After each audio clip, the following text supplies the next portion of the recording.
A missile launch from Yemen just struck southern Israel. The Israeli Defense Forces confirmed an interception.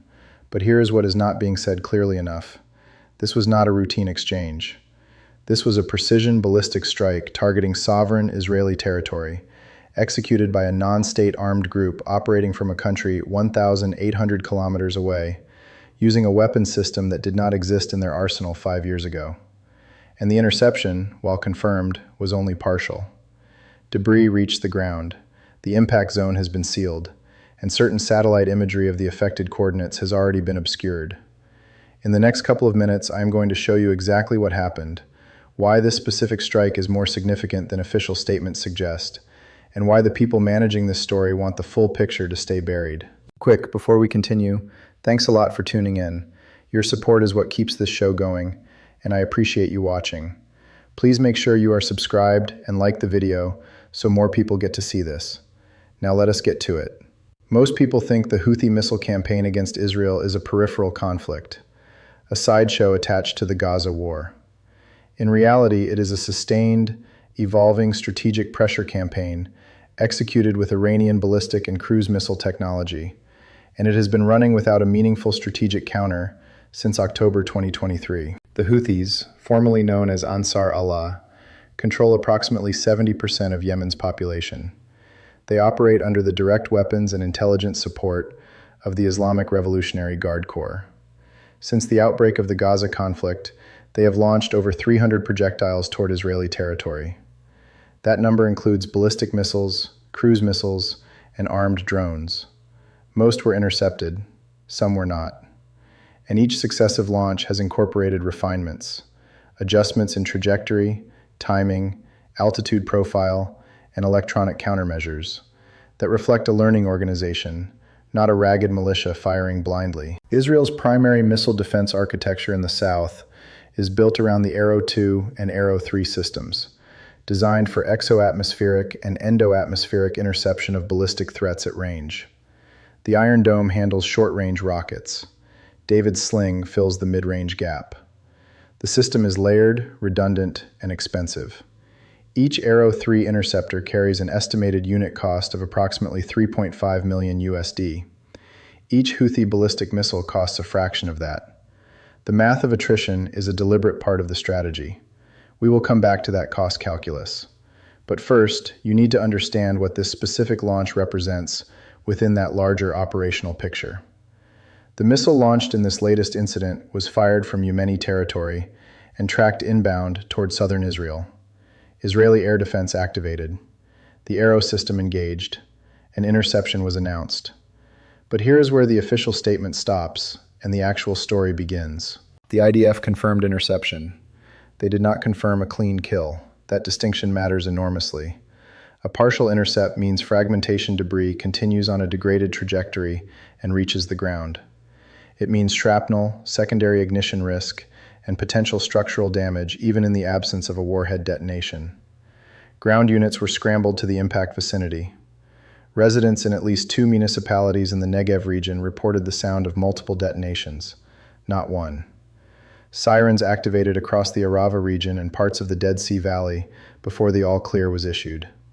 Stay with me because here is the detail most coverage is skipping entirely. The incoming trajectory in this strike was analyzed as consistent with a medium-range ballistic missile profile, likely a variant of the Burkan 3 or a derivative of the Iranian Qiyam-1 platform. Range, approximately 1,200 to 1,800 kilometers. Payload capacity, estimated 500 kilograms in conventional configuration. These are not improvised weapons.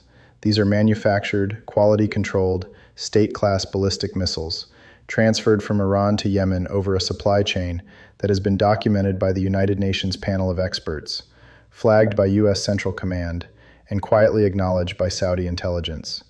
And yet the weapons keep arriving. That detail matters because it tells you this is not a Houthi operation.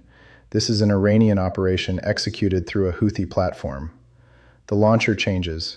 The weapons program does not. The Burkan series, the name translates as Volcano, is a Houthi-designated ballistic missile derived from the Soviet-era Scud platform, heavily modified with Iranian guidance and propulsion components.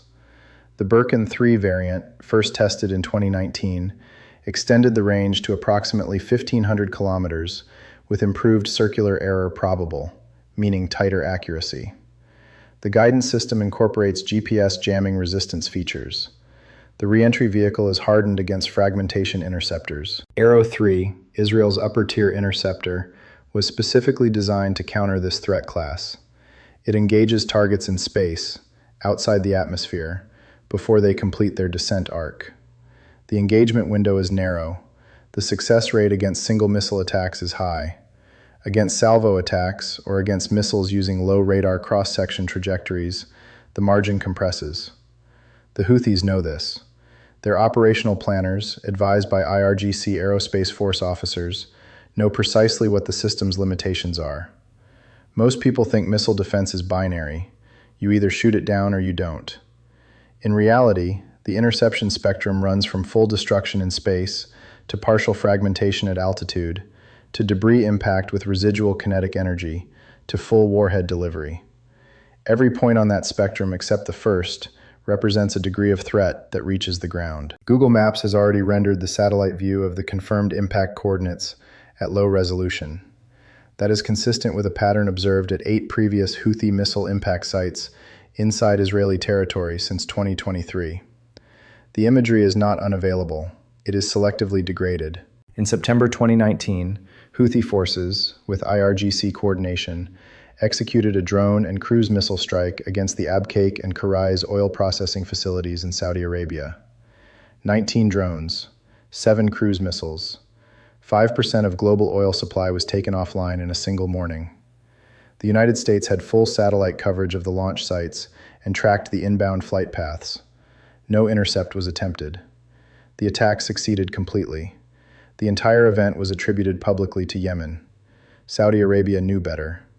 The Biden and Trump administrations both knew better. The United Nations Security Council received classified briefings. None of it changed the operational reality on the ground. That precedent tells you something critical. International awareness of Iranian missile proliferation to proxy forces has not translated into any mechanism capable of stopping it. The weapons pipeline has operated for over a decade through maritime smuggling routes in the Arabian Sea, documented by U.S. Navy seizures of dhows carrying Delavier anti-tank missiles, Quds-1 cruise missile components, and precursor materials for solid fuel propellant production. The seizures are real, the pipeline continues. And here's the contradiction nobody wants to address. The same international community that sanctions Iran for its nuclear program has failed to enforce a single durable interdiction of its conventional weapons transfer network. The missiles landing in Israel today were built with components that crossed international waters under active naval monitoring. When the sirens activate across the Negev, they are not activating for military installations alone. The Arava Valley contains agricultural communities, kibbutzim, families who were already processing the trauma of October 7, 2023, who rebuilt routines around fragile normalcy, who send their children to school knowing that the shelter drill is not hypothetical. When debris from a partial intercept lands in that environment, even without a warhead detonation, the psychological infrastructure of a civilian population absorbs another fracture. This is also a calculated effect. Terror is not a side effect of this campaign. It is a deliverable. What is the threshold at which the international community decides this requires more than statements of concern? The implications extend far beyond southern Israel. Every Houthi missile launch that succeeds, even partially, is a data point broadcast to every Iranian proxy in the regional network. Hezbollah in Lebanon, Kataib Hezbollah in Iraq, Islamic Jihad in Gaza, the popular mobilization forces across the Syrian border zone. The message is operational and precise. The layered air defense systems of the most advanced military in the Middle East are penetrable. Engagement costs are asymmetric. The campaign is sustainable. For the United States, this creates a direct command pressure problem. U.S. CENTCOM assets in the region, carrier strike groups, THAAD batteries in Jordan and Saudi Arabia, B-21 positioning discussions, are all operating under the assumption that deterrence has not collapsed. Each successful partial penetration of Israeli airspace challenges that assumption in writing. For Iran, this launch is cost-free. They did not fire the missile, they built it, they transferred it, they trained the operators, Their fingerprints are on the weapons design, not the launch order. That legal and diplomatic gap has protected them for years. For the global shipping lanes, the Red Sea remains partially closed to commercial traffic. The Houthi naval interdiction campaign, running in parallel to the missile campaign, has rerouted an estimated 20% of global container shipping through the Cape of Good Hope, adding 10 to 14 days of transit time per voyage. Insurance premiums for Red Sea passage have risen by a factor of 10 in some categories since November 2023. This is not a regional conflict. The cost is distributed globally, and most people paying it do not even know why. Here is what this strike tells you when you strip away the official framing. The Houthi-Iran axis has successfully sustained a ballistic missile campaign against Israeli territory for over 18 months. The campaign has not been degraded to zero effectiveness, despite U.S. and Israeli strikes on Yemeni launch infrastructure. The weapons supply has not been severed. The operational doctrine has been refined with each engagement. And the international mechanisms theoretically designed to prevent this, sanctions, interdiction, diplomatic pressure, have not worked. The interception confirmed today is a capability demonstration for Israel. It is also a stress test. And the score is not 0-1. It is a fractional result, which in missile defense terms means the system is being mapped for future exploitation. What happens the next time the salvo is not one missile but four, arriving in staggered intervals designed to exhaust interceptor inventory? Thanks a lot for watching. I really appreciate your support. Join the discussion in the comments below. Let me know your thoughts. Do you believe international mechanisms are capable of stopping Iranian weapons transfers to proxy forces, or has that window permanently closed? And given the sustained nature of this campaign, do you think Israel's layered missile defense architecture can hold without a fundamental change in strategy against the source? Let me know. Please subscribe and like the video if you want to stay updated, and click the video on the screen to see another.